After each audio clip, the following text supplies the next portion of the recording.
Gracias, mi amor. Damos la cordial bienvenida en esta tarde-noche, martes 18 de abril de 2023, a todas las personas que se han unido aquí a la sala Zoom y quienes nos acompañan por las redes virtuales y quienes nos verán a posteriori por los espacios que tiene la Fundación en la red universal. Hoy vamos a tratar un tema de suma importancia, que es lo que está ocurriendo en el mundo, muy complejo, frente a la habilidosa diplomacia china. Pero vamos a hacer mucho énfasis a las líneas de acción que tiene China en cada uno de los campos del desarrollo para extender su acción geopolítica a partir de la diplomacia y los virajes que ha ido dando desde que subió el señor Xi Jinping ya hace una década al poder en China y cómo está enfocando una nueva visión del Partido Comunista Maoísta para mantener una economía de mercado dentro de un sistema político extremista. Vamos a tocar 4 o 5 aspectos importantes y luego entraremos a contestar una pregunta todos para irnos formando una idea colectiva acerca de qué es lo que realmente busca China, pero ya lo bajaríamos de todo el nivel que lo vamos a ver hoy y lo enfocaríamos directamente en Colombia y Latinoamérica.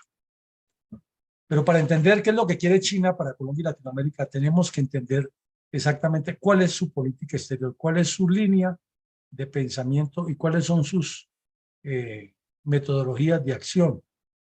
La semana pasada vimos en este mismo espacio un conversatorio muy interesante acerca de cómo buscan extender el control sobre el Ártico para hacer una tenaza de control geoestratégico sobre todo el continente o el bloque continental euroasiático o la gran isla, como la denominó Mahan, como la denominó Mackinder, perdón, y que Mahan la complementó con la teoría del control de los mares, los puertos y el comercio y la armada de guerra. Entonces, vemos que hay una intención de hacer un cinturón o una ruta de la seda nueva, una nueva ruta de la seda, tanto por tierra en el centro de Eurasia como por mar en el sur de Eurasia, con extensión al oriente del África, con el fin de controlar las costas enfrentadas con Australia y proyectarse a tener una, un dominio sobre todos los mares en el Índico y el Pacífico, y desde luego cerrarle cualquier entrada a Occidente por el sur de África o por el océano, por el mar Mediterráneo a través del canal de Suez. Es una visión muy amplia y además, como lo veíamos con el Ártico, atenazar completamente la isla mundial, que le explicamos ese día en detalle y no la vamos a repetir hoy. Entonces, entremos en materia para mirar unos nuevos términos que van surgiendo en la dinámica de la ciencia política. Ya desde hace más o menos una década se viene hablando de la diplomacia científica. Y se dice que como estamos en la era del conocimiento, los países que más inviertan en su PIB, en la investigación científica, serán, como lo ha demostrado Estados Unidos a lo largo de casi dos centenias, que quien domina la investigación científica siempre lleva la ventaja porque asume supremacía en el poderío militar, en el poderío industrial, en el poderío económico y en el poderío comercial, que son básicamente los aspectos por los cuales se establece la capacidad o se establecen los niveles de vida de los asociados a un Estado y la organización social proyectada siempre a tener una supremacía y unos mejores niveles de vida y de comportamiento e interacción.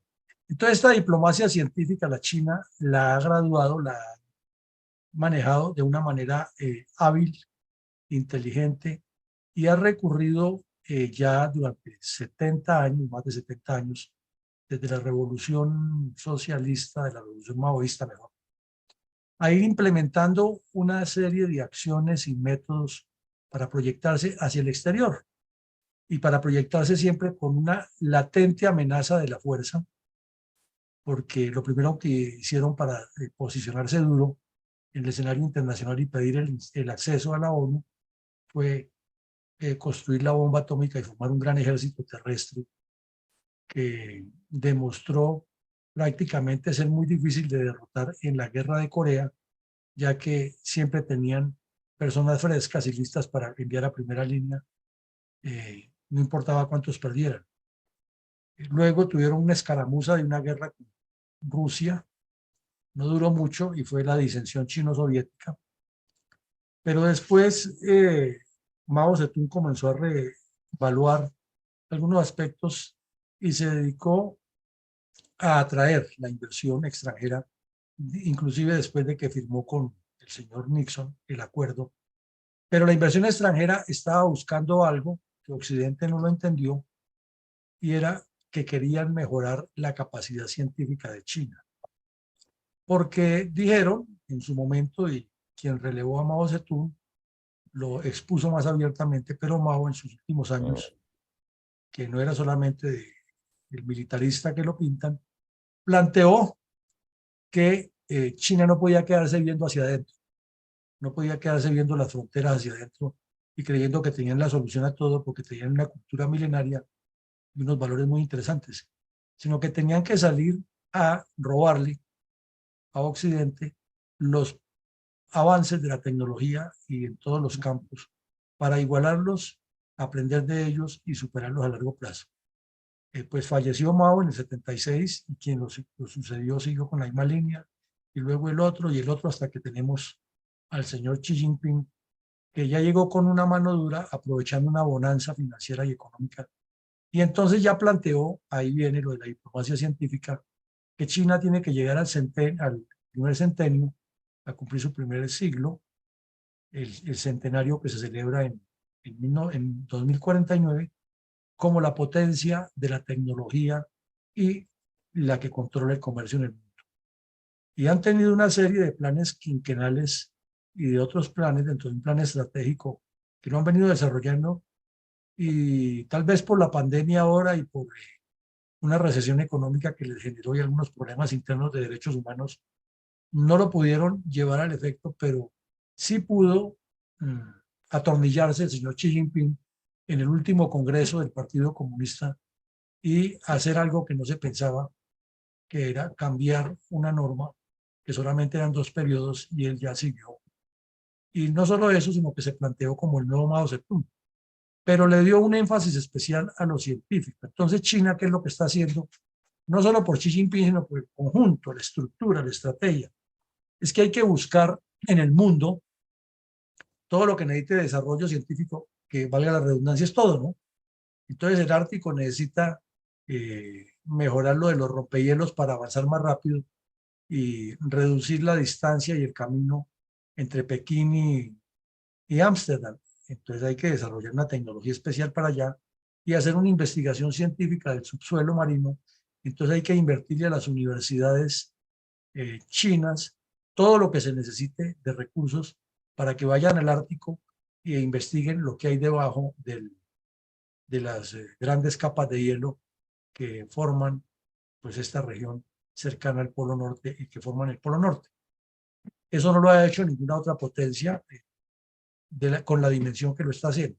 Entonces hablábamos al principio que es en el Producto Interno Bruto donde se determina cuál es el desarrollo, y en este momento China tiene un promedio que casi se acerca al 10%, otros dicen que al 8%, pero es que les decimos una cosa muy cierta, de creer a fe ciega en las en las cifras que publica China sobre la inversión en determinados campos, es prácticamente jugar con los dados, porque China dice una cosa y maneja otra internamente.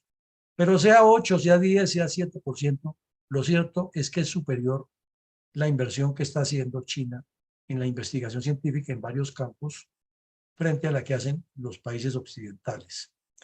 Y lo hace porque ellos tienen un sistema autoritario donde el Congreso jamás se opone a lo que diga el sátrapa de turno.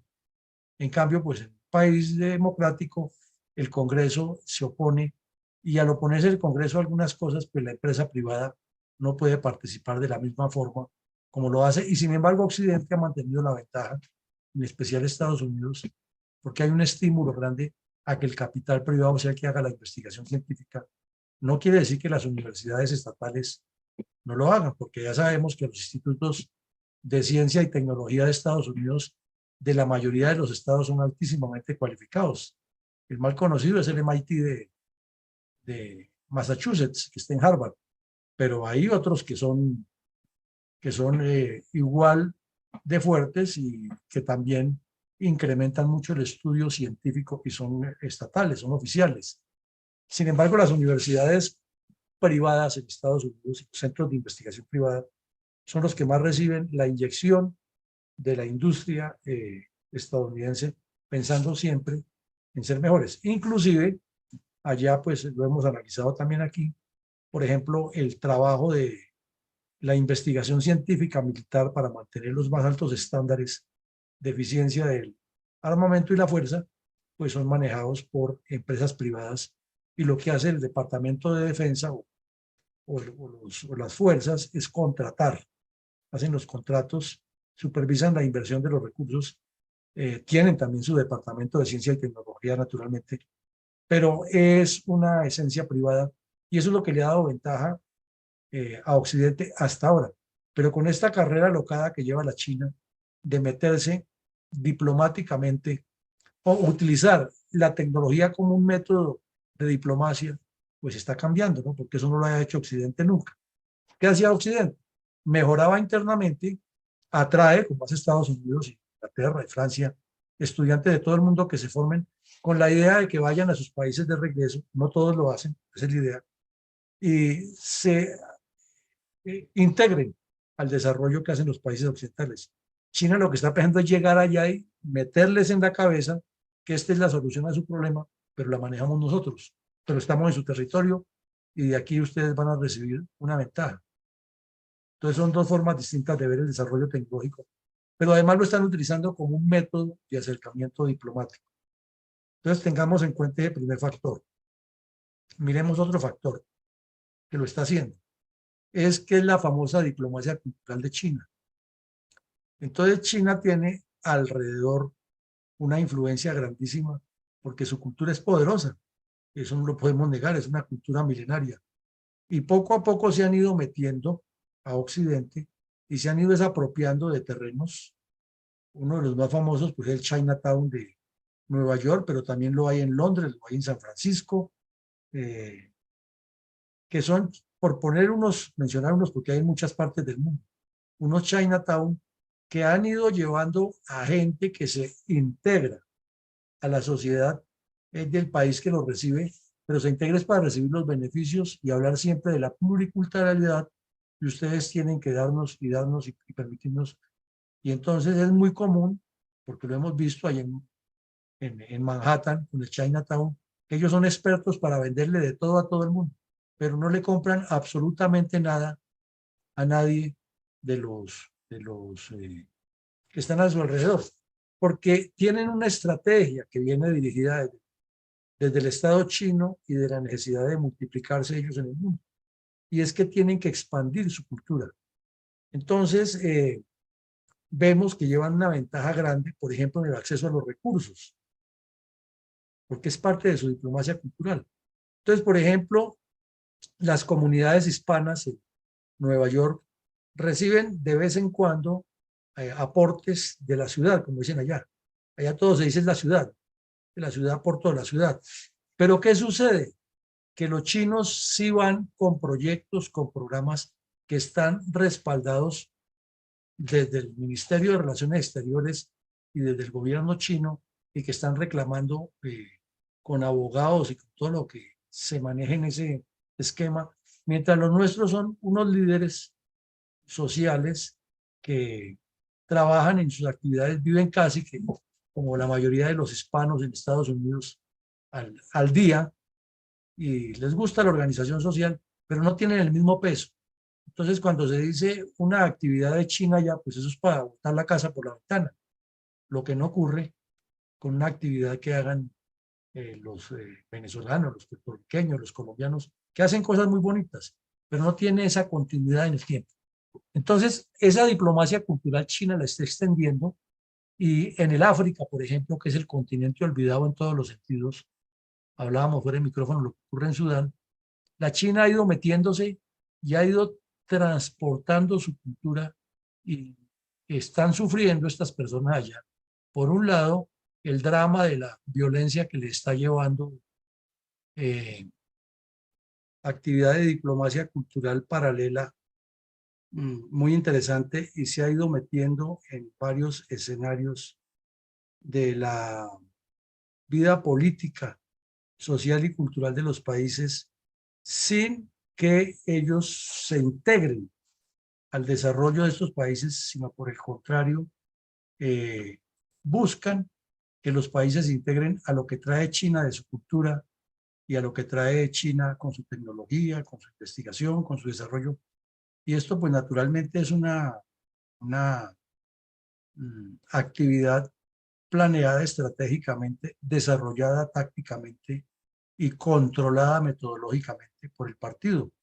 Han llegado hasta el punto de esta diplomacia cultural infiltrada en la seguridad que hacen capturas de personas que son buscadas por el régimen chino por actividades relacionadas con la disidencia política o con los reclamos al Estado y se han infiltrado hasta los países y los han capturado.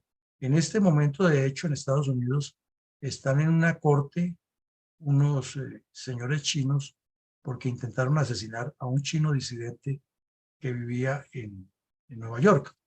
Entonces, esto es una demostración de que el gobierno chino va en serio, que quiere controlar el mundo y que trabaja la diplomacia de manera integral. Ya vimos la diplomacia científica y ahora estamos viendo la diplomacia cultural. Avancemos un poco en la materia y miremos algo interesante. Este brindis, esta foto de este brindis que le dio la vuelta al mundo hace poco, es una especie de acuerdo que tienen Rusia y China para impedir que Estados Unidos siga siendo el país que tiene mayor incidencia en el mundo. Ellos dicen que es la multilateralidad que están buscando y que Estados Unidos no sea unilateral, pero eso es una estratagema de guerra psicológica, de manejo de masas y de manejo de información de manera calculada, porque están presionando a los demás países del mundo a que negocien con China, a que negocien con Estados Unidos, con Rusia, a que le permitan a ellos negociar en otra divisa diferente al dólar, porque saben que ese es el punto de reflexión en el cual Occidente tiene que resolver el problema por el consumo de muchos productos que salen de China a un precio mucho más bajo que el que se hace en diferentes países. Entonces, China es la despensa del mundo, es el país que produce de todo y va por ese lado. Y en el otro, no es que China esté de acuerdo totalmente con Putin ni que tengan una coincidencia de ideales, porque China quiere, como ya lo vimos, abrazar el mar Ártico o toda la zona ártica, y Rusia es un obstáculo. Y la riqueza de Rusia es muy grande y China sería feliz teniéndola y sería así el país más poderoso del planeta. Sino que también China tiene en este momento en la mira a dos aspectos fundamentales. Y uno es, de acuerdo con lo que sucede en la guerra, entrar a la reconstrucción de Ucrania. Entonces, por eso mantiene una posición distante con Ucrania, esperando a ver si Rusia, que es su presunto aliado, gana. Pero si Rusia pierde, también China tiene la visión sobre Rusia de lo que salga ahí, a ver qué le toca. Porque también si Rusia pierde la guerra, entonces entraría como una especie de la Alemania de la Segunda Guerra Mundial, que se la reparten. Por lo menos se la reparten en un control geopolítico para que no le vuelva a dar la piquiña a otro Putin de volver a lanzar una aventura de esas. Entonces la estrategia china es muy calculadora, muy calculada, y está mirando mucho más allá de lo que miramos eh, así a primera vista, de soslayo. Por lo tanto, no podemos descuidar que aquí lo que hay es una estrategia integral. Entonces ya hemos visto la diplomacia cultural, la diplomacia científica, y ahora le agregamos las relaciones o los intereses geoestratégicos sobre Rusia y sobre Ucrania y lo que hay en el mar Báltico. Ahora agreguémosle aquí otro término que está muy común en este momento en la diplomacia china y en la diplomacia de los altos niveles del mundo, pero que aquí en estos escenarios de diplomacia nuestra ni se menciona, y es la diplomacia de los lobos solitarios, o de los lobos guerreros, pero lobos solitarios son los yihadistas, los lobos guerreros. Resulta que desde cuando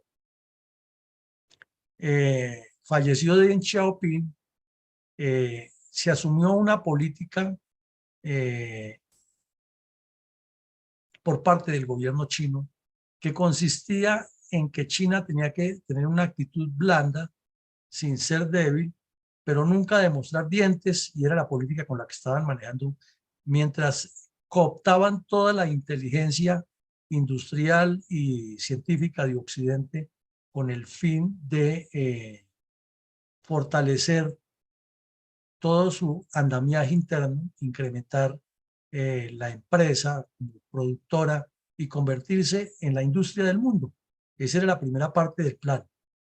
Pero mientras tanto, Occidente estaba avanzando a pasos agigantados en el desarrollo de la tecnología cibernética y de la inteligencia artificial, de los sistemas y de todos estos temas que nos tienen en este momento obnubilados porque no acabamos de aprender una cosa cuando ya está obsoleta, porque ya está el nuevo aparato y está el nuevo programa y el nuevo software que nos cambia completamente lo que hacemos. Entonces, China manejó esa política blanda en el buen sentido de la palabra. Entendamos la blanda como diríamos en términos colombianos, haciéndose los morrongos y metiendo baza ahí por el lado, pero no tenían en ese escenario una posibilidad de controlar o de amedrentar o de demostrar fuerza. Entonces, cuando sube este señor Xi Jinping, él dice, vamos a hacer esto por pases, vamos haciendo una conversión. Pasamos de esa diplomacia técnicamente blanda a una diplomacia agresiva, a contestarle al que sea y lo que sea.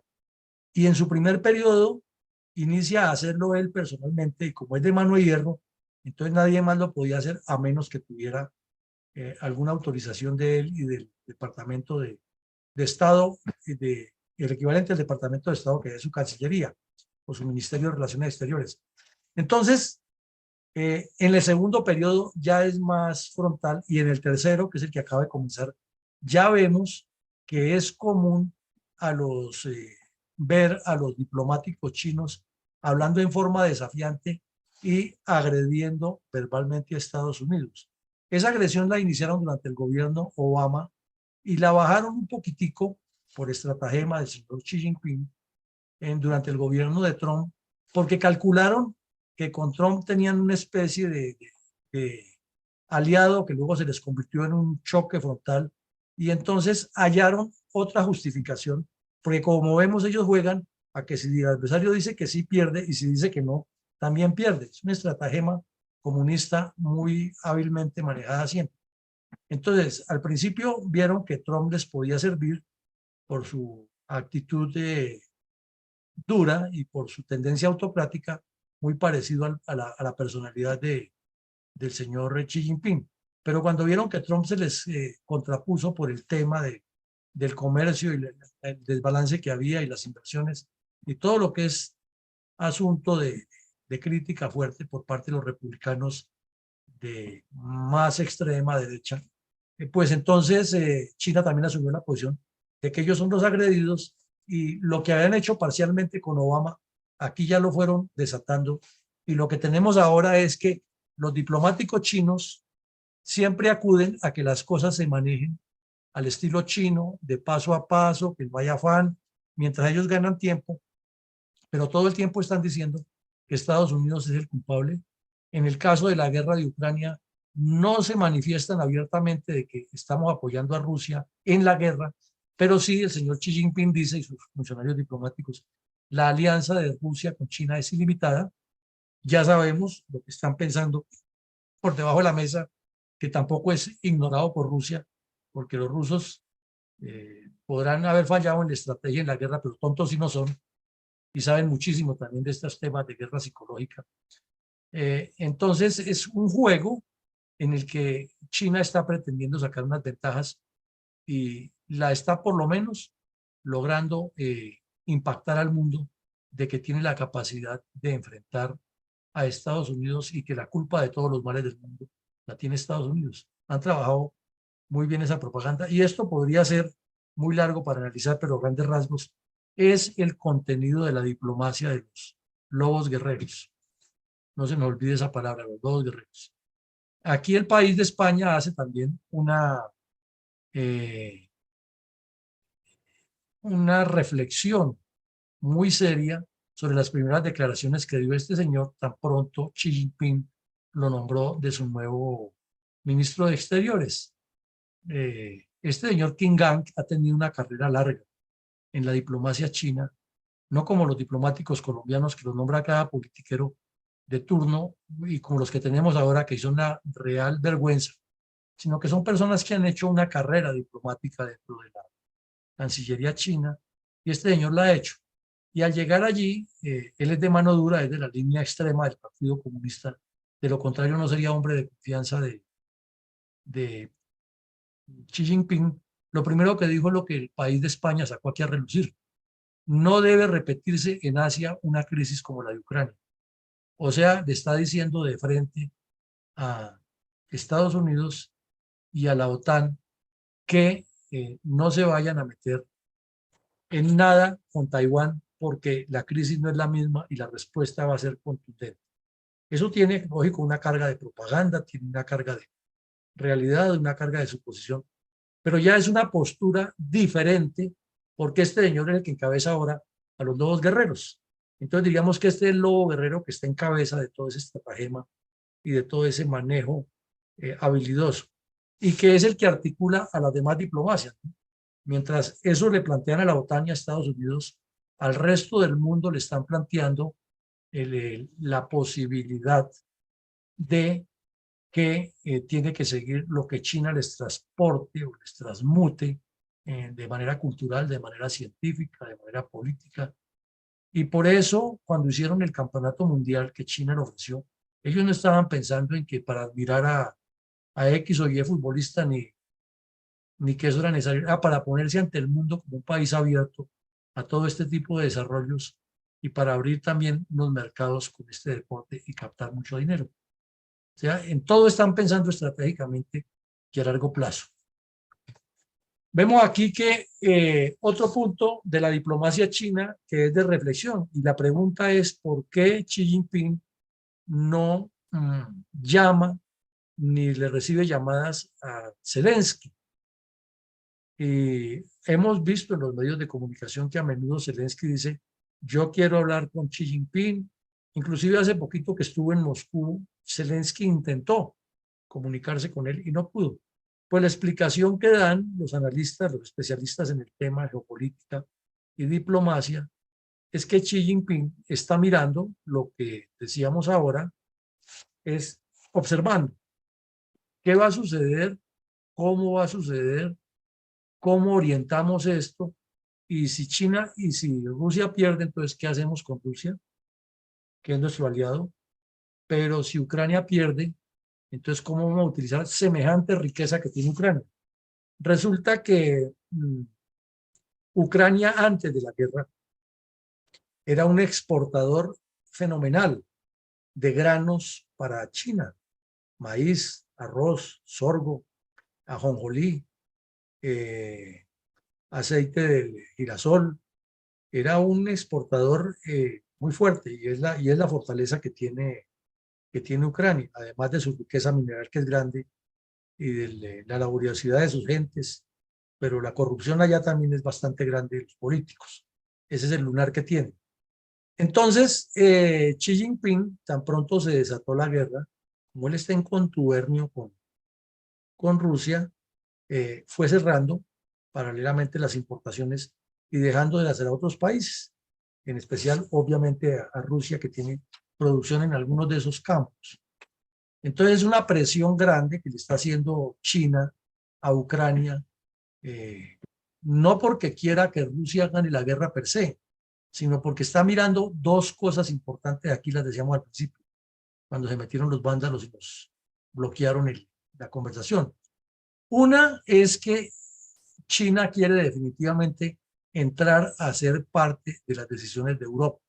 Ya lo hemos visto en otros conversatorios que la gran decisión que tuvo Estados Unidos en Europa fue haber metido el Plan Marshall y a través del Plan Marshall haber logrado trasladar la cultura estadounidense allá y las inversiones y el desarrollo y todo lo que vino y el florecimiento de Europa se debe al Plan Marshall. Pero lo segundo es que China está mirando qué ocurre entre Ucrania y Rusia y cuál es el mejor postor o cómo saca la mejor ventaja de los dos. Es una estrategia típica del pensamiento de Mao Zedong. Y este señor Xi Jinping se ve como él mismo se ve como la cuarta espada del maoísmo y se considera que él es el heredero. No he dicho que Mao Zedong es anterior a él, pero que él es superior a Mao Zedong.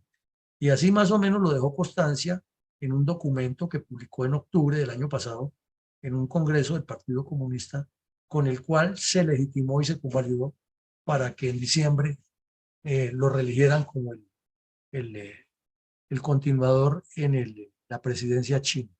Entonces, como vemos, es otra jugada muy bien pensada de parte de este señor, pero que además lo está haciendo con poder, y no con poder blando, sino con poder fuerte. Entonces, pues, miramos por un lado la intención de convertirse en el país que controle a la gran isla en tres vectores, por el Ártico, por el centro de Eurasia y por el collar de perlas. De controlar o de sacar la mejor ventaja de lo que ocurra en Rusia y Ucrania.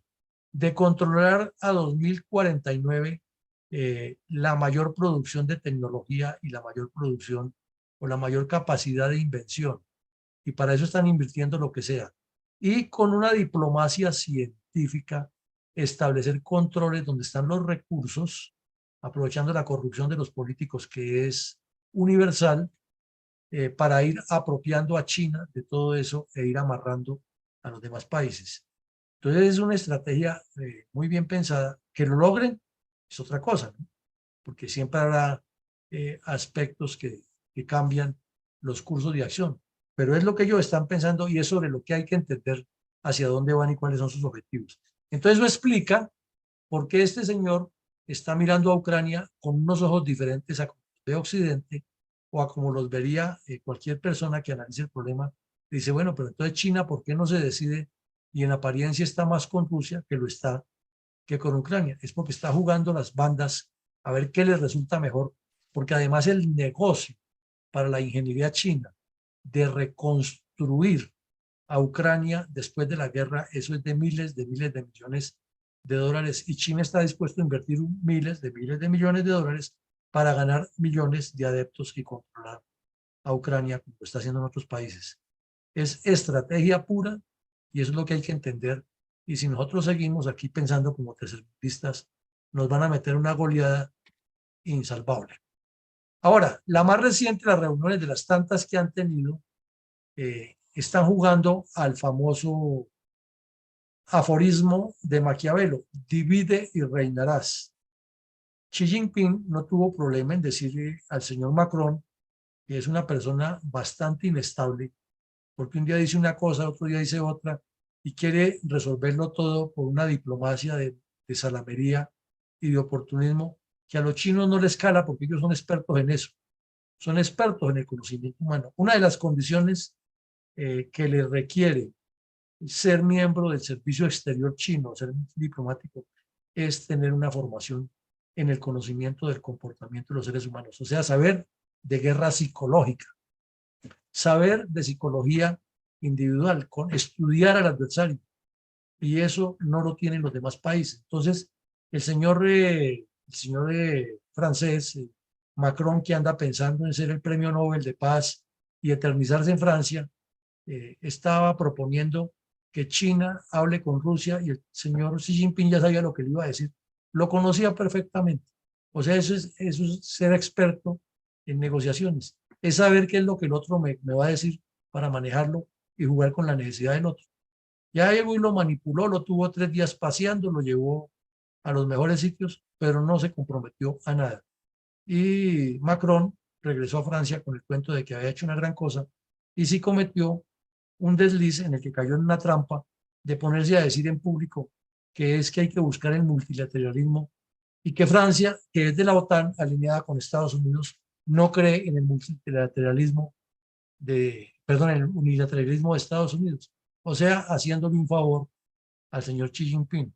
Por su parte, la señora von der Leyen, la Úrsula, que hemos visto aquí varias veces, es una mujer muy valiosa, es una mujer de más temple, ella les habló de la reunión en Múnich, les habló fuerte y les dijo que China es un peligro y que por eso en el plan estratégico de la OTAN, trazado en Madrid el año pasado, China está como el gran problema del mundo más que Rusia, y Ursula le repitió eso en Pekín. No tuvieron problema en escucharla, pero le acallaron todas sus declaraciones en los medios.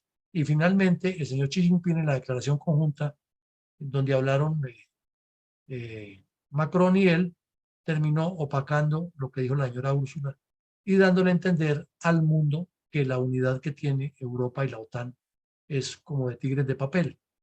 Entonces, perdieron ese round, pero eso se llama habilidad diplomática para actuar y negociar. Por eso nosotros presentamos estos escenarios aquí, de lo que ocurre para entender cómo es que se maneja la política y cuál debe ser la visión de una persona que participa en todos los escenarios. Ahora aquí ya va otro tema en el cual lo definen como guerra política. Y esto lo hace el Orden Mundial, que es un portal muy interesante. Y hacen una serie de análisis de la presión de la diplomática, perdón, de la diplomacia de la deuda. Es otro aspecto, otra vertiente, otro vector de la diplomacia china. Y la diplomacia de la deuda consiste en que ya lo hemos explicado aquí varias veces, que es buscar donde hay necesidades en cierto nivel, magnificarlas, hacer una inversión más grande, a sabiendas que los políticos corruptos de ese país van a pedir más todavía, y China se lo da, lógico, con un compromiso de unos pagarés que nunca le van a pagar, y ahí queda el pedacito en adendo que si no le pagan, entonces China queda administrando y va ocupando geopolíticamente y geoestratégicamente diferentes puntos para apropiarse del África, para apropiarse del collar de perlas, por donde pasa, para apropiarse de las rutas por el Océano Índico y por el Mar del Sur o el Océano Atlántico, y para abrir el camino que le tiene cerrado Estados Unidos con Pekín y con Japón. Entonces, están ellos mirando cómo hacen todas esas inversiones y cómo se meten donde sea. Y los políticos del mundo, ávidos de robar, les abren las puertas, y Colombia no sería la excepción en eso. Y sería muy grave que sigamos cayendo en ese estratagema, porque los chinos están en lo que están, mientras los demás están buscando enriquecerse. Entonces vemos diplomacia científica, diplomacia cultural, diplomacia de la coerción, diplomacia de la deuda, N diplomacias, pero todas atadas a un paquete, a una estructura, a una estrategia. Entonces, ya para entrar en reflexiones aquí de lo poco que hemos visto, tomemos algunas conclusiones muy generales y entendamos que para China la diplomacia es parte de una guerra integral. No es otra cosa que el mismo concepto marxista, leninista, maoísta de que la guerra es la continuación de la paz. O sea, y que la paz es la continuación de la guerra.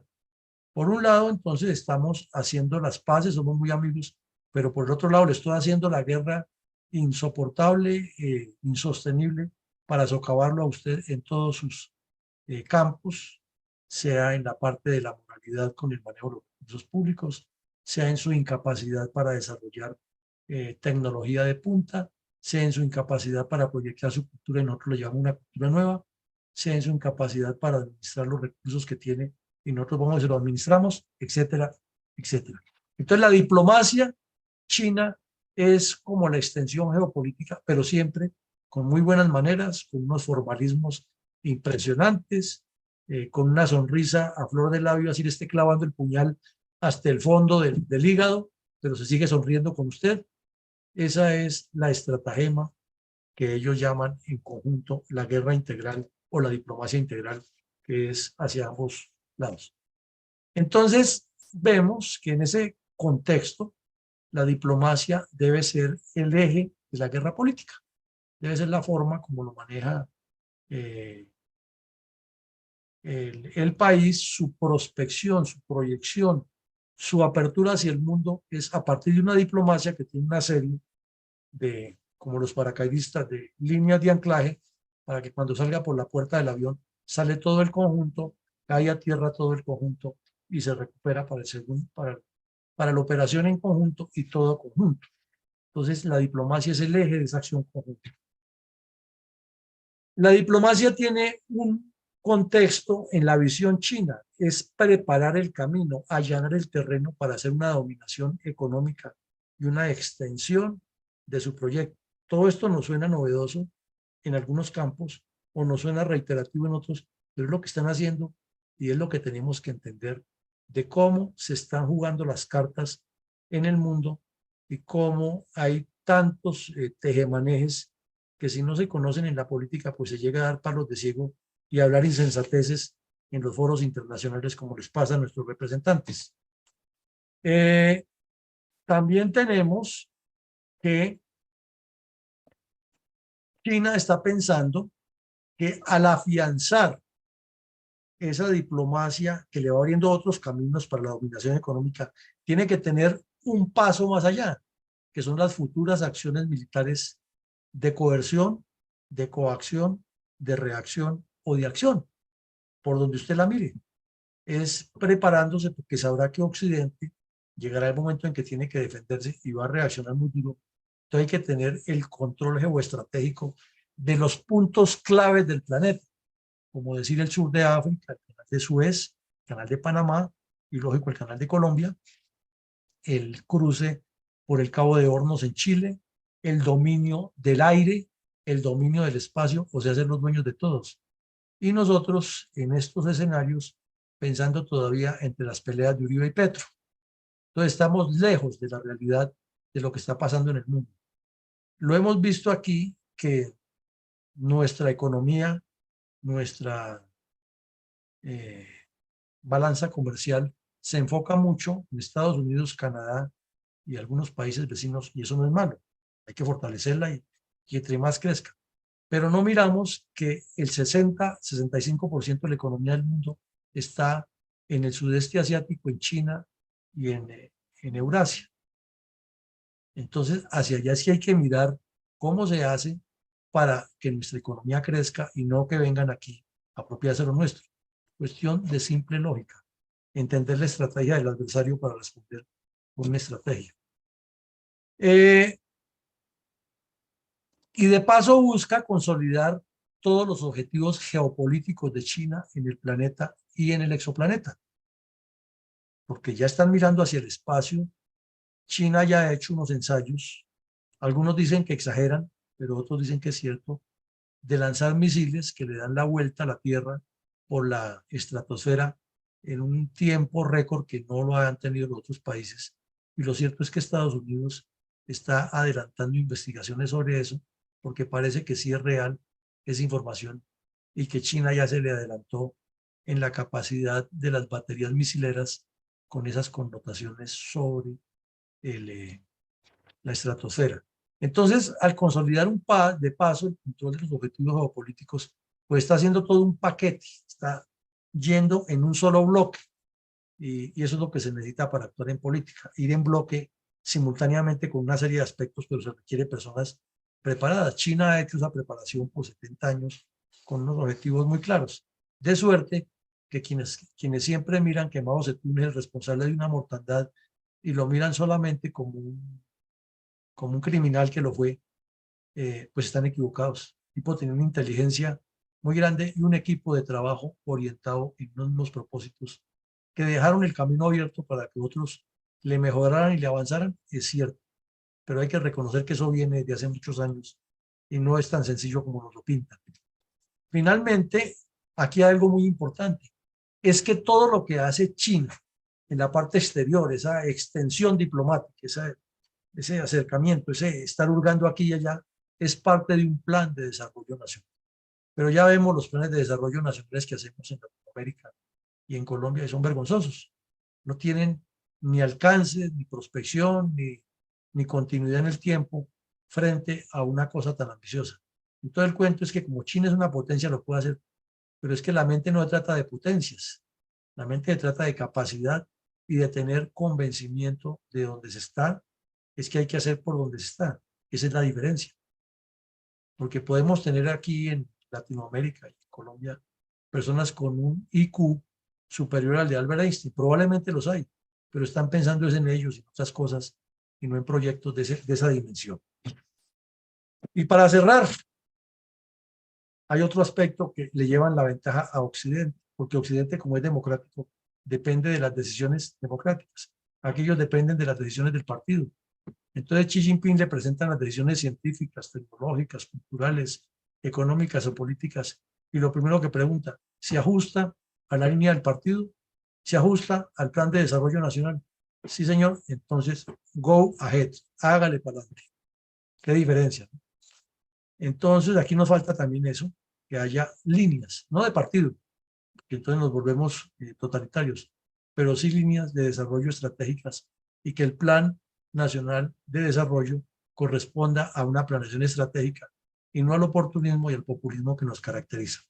Entonces llegamos al final, mi coronel Carrascal, si usted es tan amable y nos ayuda con los asistentes a la sala, a que por favor nos respondan esta pregunta, a ver qué ideas nos surgen para ir formando como un análisis, unas reflexiones en torno a todo lo que nos pasa. ¿Cómo infiere usted que serán los mecanismos de diplomacia integral china en Colombia y Latinoamérica durante las décadas venideras? No está escrito ahí, pero le agregamos habida cuenta que lo que están haciendo en la gran isla, en Eurasia y África, tiene ya unos perfiles muy definidos y que sería ingenuo pensar que sus perfiles no van a ser los mismos e inclusive mejorados con la experiencia en Latinoamérica. Adelante, mi coronel Carrascal. Mi coronel, muchas gracias. ¿Cómo me escucha, señor? Muy bien, señor, muchas gracias. Perfecto, mi coronel. Primero, pedir excusas a todos los usuarios de la sala de la intromisión. Dejamos la seguridad abierta y por eso la seguridad nunca puede estar a un lado. La seguridad de la sala también es importante y por esa razón les pido a todos, hay varios que están entrando con usuarios como simplemente usuario, en su usuario de Zoom colocar su nombre. De tal forma, tengo uno solo que me queda como usuario, supongo que es Mario, y poderlo entonces verificar. Eli, ya en un momentico te doy la palabra sobre la pregunta. Realmente el tema ya se denuncia ante Zoom, son hackers transnacionales, eso no es aquí en Colombia. Vi que era en alguna parte tal vez en Estados Unidos, y trumpistas fuera de eso, qué tristeza, y pues nos hicieron ese ataque cibernético. Entonces tenemos una pregunta sumamente clara que mi coronel nos hace, ¿cómo infiere usted que serán los mecanismos de diplomacia integral China en Colombia y Latinoamérica durante las décadas venideras? Entonces, por favor, si vamos prendiendo las cámaras todos para saber quién está en sala todavía y poder hacer la intervención dentro del público. Y empezamos,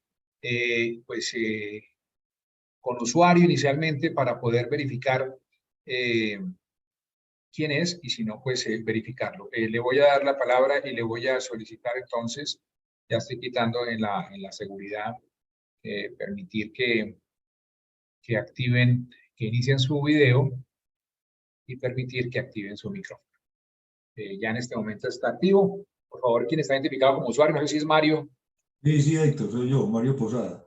Mario, muchas gracias. Yo te puedo cambiar el nombre acá, pero ese solamente queda temporal. Sí, pero En tu plataforma tienes que colocarle y entrar con un nombre tuyo para que podamos ver. Mario, ¿tienes algún comentario sobre esta pregunta? sí, claro. Pues todo lo que dijo mi coronel Villamarín es cierto. Y la fuerza de China la estamos sintiendo aún aquí, en la región. El municipio de Urrao han comprado extensísimos terrenos y los han sembrado de todo tipo de alimentos, verduras, tomate, etcétera, etcétera. La carretera al mar, el tramo, uno de los tramos grandes lo tienen ellos. Bueno, y si hablamos de Bogotá, pues el metro de Bogotá, y si hablamos de hidroeléctricas, han querido entrar a Hidroituango. Afortunadamente no han podido porque, ¿qué es? Pero, bueno, ok, muchas gracias. Mario, muchas gracias. Magnífico. Y entonces la recomendación para que en tu equipo puedas colocar el nombre perfecto. Sigo en orden de lista. Arquitecto Osmar está ahí, la tengo en la lista. Si quiere el arquitecto hacer algún comentario sobre esta diplomacia integral china en Colombia y Latinoamérica. Adelante, arquitecto Osmar, por favor.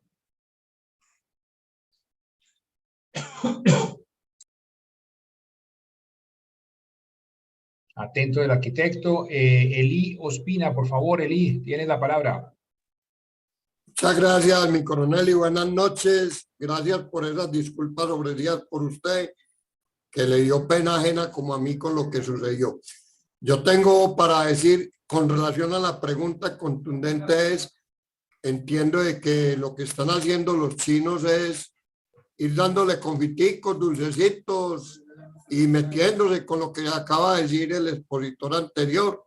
Hay partes en el Urabá antioqueño también donde han sembrado la teca, que es maderable y así por el estilo. O sea, ¿qué infiere o qué infiero yo o qué creo que harán ellos? Esa diplomacia de irnos ganando como la conciencia, que creamos que ellos son los buenos y que terminemos por entregarnos a la dictadura china, así vulgarmente hablando. Y me quedó una duda cuando dice que China se reunió, por favor, mi coronel Villamarín o mi coronel Carrascal. Me quedó una duda cuando dice que China se reunió con Francia y la UE. Entonces me queda la duda, ¿Francia no hace parte de la Unión Europea o estoy desfasado? Muchas gracias por el espacio. Sí, señor, de una vez les respondo, si Francia hace parte de la Unión Europea, lo que pasa es que allá dentro de las normas comunitarias que hay, todavía se permite, que no tienen constitución política, que los países, independientemente de los estados, tengan algunas libertades, pero al hacer algún convenio, tienen que necesariamente ajustarse a lo que se ha acordado en temas de comercio, de derechos humanos y de seguridad. Pero China está buscando es precisamente dividir para reinar, como decíamos, la técnica maquiavélica. Y por eso Macron, que quiere aparecer como el abanderado de Europa, fue a decirle allá que sirva de mediador con Rusia, y China le dio vuelta y le planteó otras cosas y no le concretó nada. Estratagemas puras. Gracias, mi coronel. Gracias, Eli. Ingeniera Rosita, por favor, si activa su video y su audio, adelante, por favor. Muy buenas tardes para todos. Realmente es bien difícil esperar a que durante las décadas venideras los chinos empiecen a pensar en meterse a Colombia. Es que ya están aquí, con toda seguridad, porque todo lo hacen por debajo de la mesa, todo es hipócritamente manejado. Para ellos la diplomacia es una de las formas de lucha. Así es de que ellos ya están acá y nosotros estamos muy atrasados realmente en la búsqueda de las soluciones, o si las hay, porque las hay, muy difícil implementarlas. Llevamos un mes aquí en que analizamos 3 grandes proyectos de investigación que se hicieron hace casi 20 años y que si los integramos y si los formalizamos, muy probablemente es la solución que podemos presentar para una gran gestión de proyectos productivos en Colombia. Lo único que no va a dejar de hacer la China es que sus 1.400 millones de personas padezcan hambre.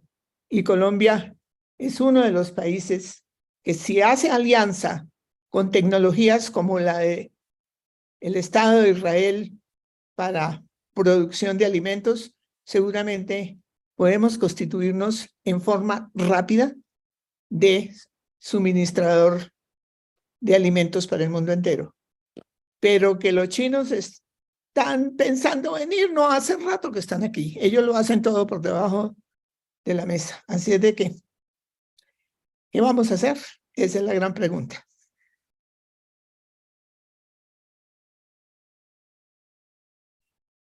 Bueno, muchas gracias. Rosita, muchas gracias. Magnífico. Mi mayor Mendoza, GEMEC, por favor, adelante. Muchas gracias, coronel Carrascal. Pues de todas maneras, hay que pensar en una situación muy reciente que fue la destrucción petrolera de los chinos.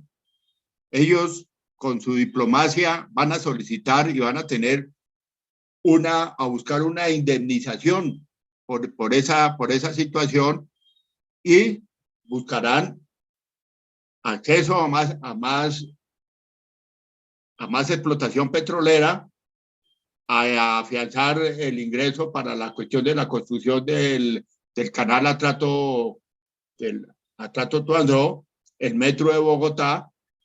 Y una de las cosas que tenemos que tener en cuenta es que los chinos se han caracterizado por la mano de obra barata. Y en base a eso, pues han capturado toda la tecnología del mundo, donde todas las empresas grandes ya han enviado la máquina allá a China para que produzca y todos los productos a nivel mundial lo tenemos, dice todo es Made in China, Made in China, Made in China. Y una de las cosas que tenemos acá es que desafortunadamente FECODE ha podrido la juventud y tenemos acá estos integrantes de la primera línea que llaman los ni trabajan ni estudian, y téngalo por seguro que los chinos van a copar esos espacios y no vamos a tener absolutamente nada en un futuro con nuestra juventud. Muchas gracias. Mi mayor, muchas gracias. Jorge Peña, por favor, adelante.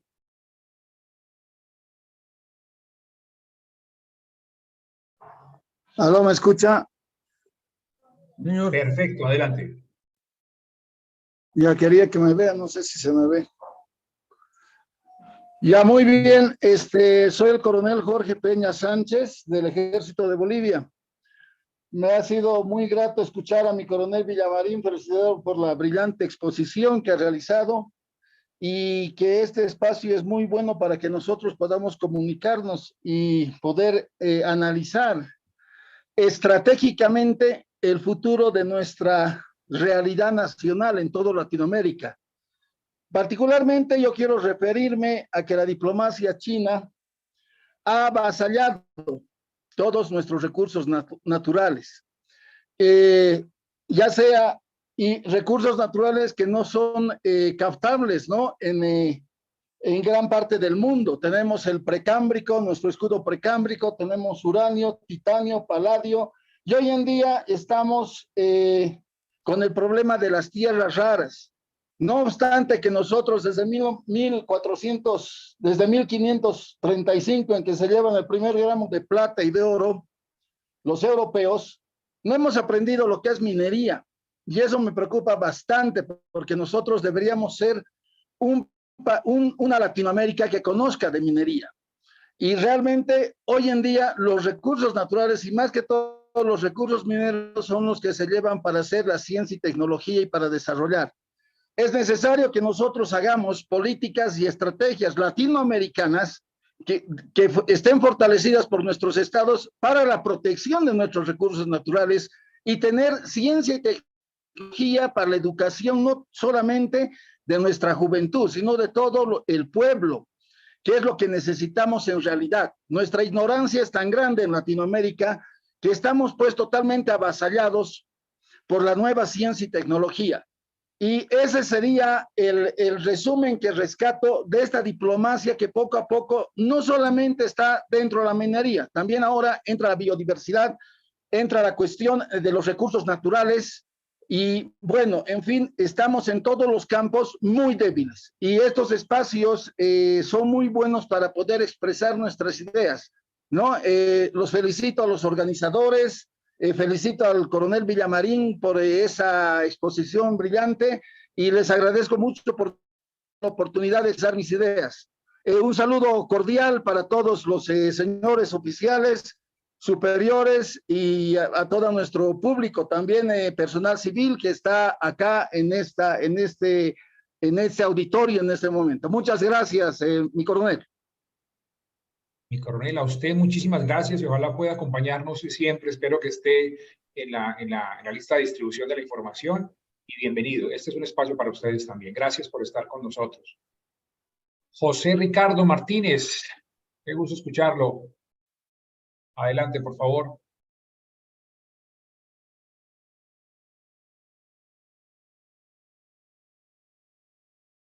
Se alista mi coronel Carvajal. José Ricardo, ¿estás por ahí? Pendiente entonces, mi coronel Carvajal, por favor, adelante. Ahí subió mi coronel Carvajal. Siga, por favor. Gracias, señor coronel Héctor Carrascal. Buenas noches a la sala. Bueno, los mecanismos de diplomacia que serán empleados en las próximas décadas para China en Colombia, de China en Colombia y Latinoamérica, pues pienso que son los mismos que han estado aplicando y van a seguir aplicando. O sea, la diplomacia científica, la diplomacia cultural, la diplomacia de los lobos guerreros, la diplomacia agresiva, la diplomacia de la deuda, la diplomacia de la corrupción. Todos como métodos de acercamiento diplomático. Muchas gracias. Mi coronel, a usted muchas gracias. Tiene la palabra José Ricardo, no sé si estás listo. Mi coronel Pachón, por favor, adelante. Buenas noches, don Héctor, y al señor coronel Villamarín por la Qué gusto, mi coronel. interesante charla respecto a la forma como China ha venido desarrollando su diplomacia. La verdad que para mí es complejo expresar con claridad qué injerencias puede tener aquí en Colombia, pero me surge es lo extraño del interés de Petro frente a querer modificar un contrato para la construcción de la primera parte del metro para que se convirtiera no en, como se había diseñado inicialmente, sino subterráneo. Y en contraposición con lo que hizo frente a los hechos sucedidos recientemente en los pozos por la empresa que está explorando en esa zona. Yo digo que es ambivalente porque, pues, si hubiera querido Petro mantener la seguridad allá en los pozos, fácilmente lo hubiera podido hacer, pero parece que no tiene no tuvo ni tiene el interés de que la empresa siga explotando hidrocarburos en la zona, con todos los riesgos económicos que vienen para el país, porque supongo de que dentro de los términos del contrato, pues Colombia tenía que comprometerse con la seguridad para que ellos pudieran estar cumpliendo ese contrato. De todas maneras, pues es preocupante la situación porque, como se dice, con tanta necesidad ha sido resuelta por los políticos colombianos. Entonces, cualquiera chino puede venir y de pronto ofrecer cosas para ir ganando terreno en las diversas regiones del país. Esa es mi apreciación, muy precaria, pero con todo el corazón. Gracias, Dios y patria. Mi coronel, Dios y patria, muchísimas gracias. Mi coronel Villamarín, pues es la oportunidad mía, creo que rodé por todos. Si alguien quedó faltando, estamos atentos. Nuevamente pedirles disculpas por la sabotaje electrónico digital que tuvimos ahorita. Mi coronel, mi posición al respecto es sumamente clara. Creo que el conocimiento está por encima de cualquier pretensión de otros países. Estimo que lo que más nos aleja de esa cultura, lo que más nos aleja de ese imperio, es tal vez el desconocimiento del mismo y mucho más el desconocimiento de su lenguaje y de sus prácticas diplomáticas y empresariales. Yo creería que han ido desplazando por alguna razón y saliendo de la pobreza para algo. En años anteriores comentaba yo la experiencia de un primo, ingeniero electrónico, donde rechazaba completamente las prácticas de los chinos cuando llegaban a reemplazar a grandes industrias como Nokia, y ya los vemos en todas partes, los teléfonos mismos celulares, tecnología china, pasaron de ser la fábrica, pasaron a ser los proveedores de mucha de esa tecnología. Entonces creo yo que lo que nos va a pasar, mi coronel, es que cada vez que estemos, como usted bien lo dijo, pensando solamente en políticos placeros aquí de populistas en nuestros sitios, pues vamos a estar muy alejados de eso, y si seguimos produciendo solamente café y plátano, pues realmente no vamos a llegar a ninguna parte. En estos días usted me hablaba muy claro acerca del gran avance que tuvimos en Fuerza Aérea con ya es el cuarto satélite, mi coronel, que está en órbita de nosotros, algunas pruebas iniciales, y estamos pendientes con eso. Y recuerdo yo que alguien alguna vez me decía, podemos exportar todo el café del mundo que usted quiera, pero ¿qué vale más? ¿Un bulto de café o un bulto de satélite? Y al final, pues, todo el conocimiento que puede haber alrededor de la tecnología, del conocimiento, en todas las áreas, pues va a ser sumamente poderoso. Yo creo que la injerencia, mi coronel, está, y lo que debe motivar a nuestro país debe ser el conocimiento.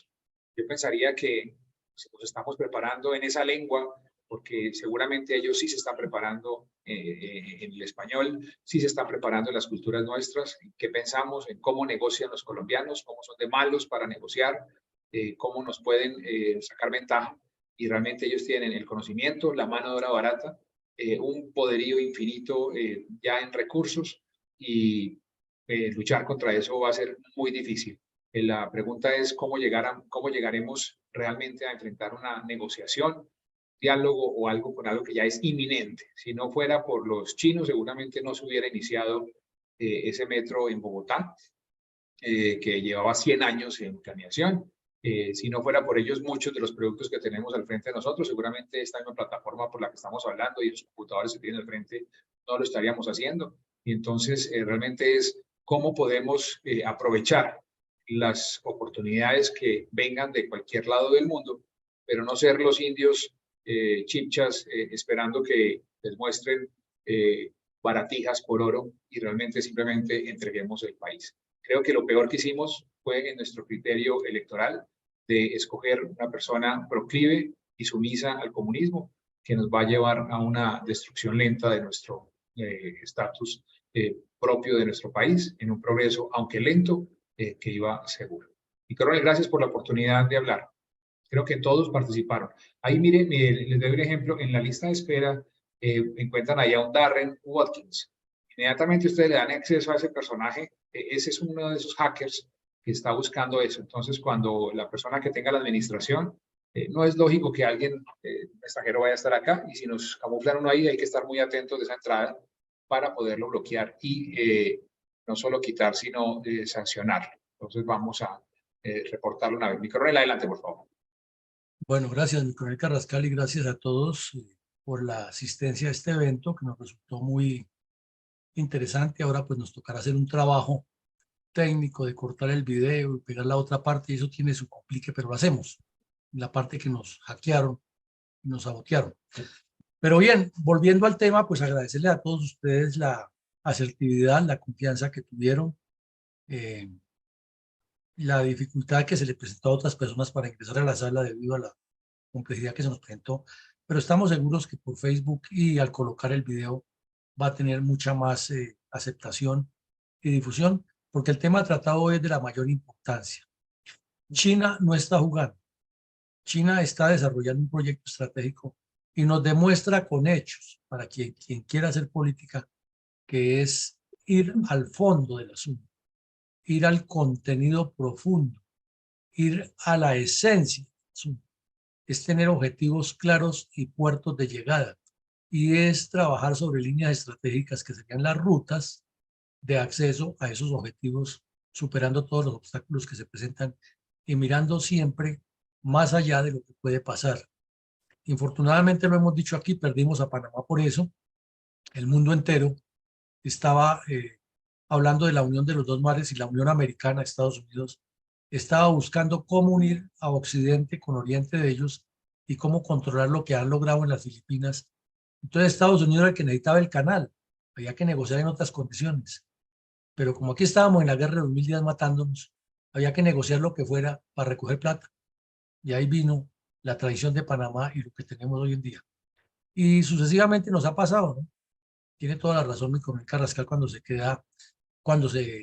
nos dice que nos hemos quedado pegados en café y otros productos que sí nos han traído recursos, pero no nos han permitido ser una potencia con toda la riqueza que tenemos, la inteligencia que tiene el colombiano, que es admirada en el mundo, pero nos falta organizarnos, nos falta estrategia, y China nos está diciendo cómo es. La diplomacia es fundamental. Es que no necesitamos diplomáticos de pacotilla, no necesitamos burócratas que vayan a cumplir un periodo a calentar puestos en las embajadas. Necesitamos gente que vaya pensando en cómo hacer la prospección de Colombia.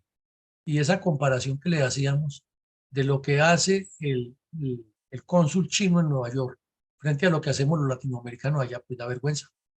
Da vergüenza, porque cuando se hace la semana china o la presentación china, eso es para votar para lo alto y es toda la comunidad china comprometida.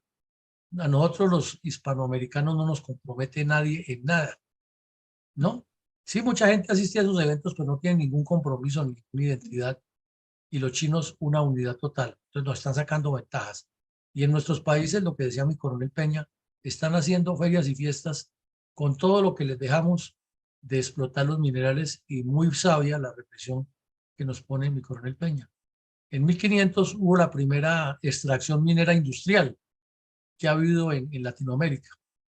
Y han pasado ya casi 600 años y seguimos todavía con la misma mentalidad de explotar las esmeraldas en Colombia, el oro aquí en Colombia, el cobre en Perú y Chile, el litio en Bolivia, Argentina y Chile, todo muy artesanal y sin ninguna prospección y sin políticas de Estado, porque siempre hemos vivido como que otros vengan a disfrutar de lo nuestro, y después de que nos quiten todo, ¿de qué vamos a vivir?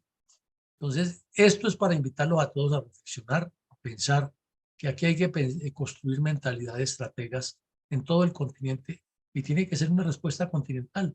Eso ya lo hemos trillado muchas veces.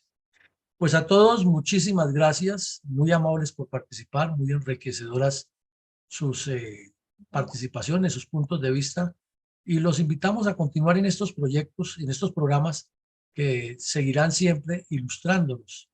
Le quería pedir aquí a mi coronel Peña al aire si nos consigue o si usted puede hacerlo, un expositor que nos hable en este espacio sobre la situación real del litio en el triángulo Bolivia, Chile, Argentina, cómo está, cuál es la prospección, cuál es la realidad de lo que hay, las dificultades que tiene, porque eso lo necesitamos conocer todos los latinoamericanos, ya que el futuro de los autos eléctricos del mundo está en las baterías de litio, y Bolivia, Chile y Argentina tienen la mina más grande del planeta y solo tienen una competencia con el litio verde que está en Australia. Entonces, mi coronel Peña, adelante si nos puede ayudar. Es la pregunta que le hacemos aquí al aire. Sí, mi coronel, muchas gracias por esas palabras y con mucho gusto, pues, mi coronel, vamos a contactar y yo me voy a contactar con usted a través de mi coronel Terán. del Centro de Altos Estudios y vamos a darle un nombre para que podamos tener eso, que es muy importante, ¿no? Y no solamente ver al litio como batería, el litio yo lo veo estratégicamente como el futuro de la fusión nuclear. No, porque hay litio 6 y litio 7 y con deuterio y tritio se hace la fusión nuclear, o sea, va a ser algo excepcional tener una exposición de esas, mi coronel, y yo me voy a contactar con usted para darle el nombre y para programar esa exposición. Pues muchísimas gracias, mi coronel. Entonces, quedamos atentos de contacto y a todos les deseamos una feliz noche y los invitamos a que se sigan conectando a las redes y a traer más invitados porque los temas aquí son interesantes. Que Dios nos siga bendiciendo.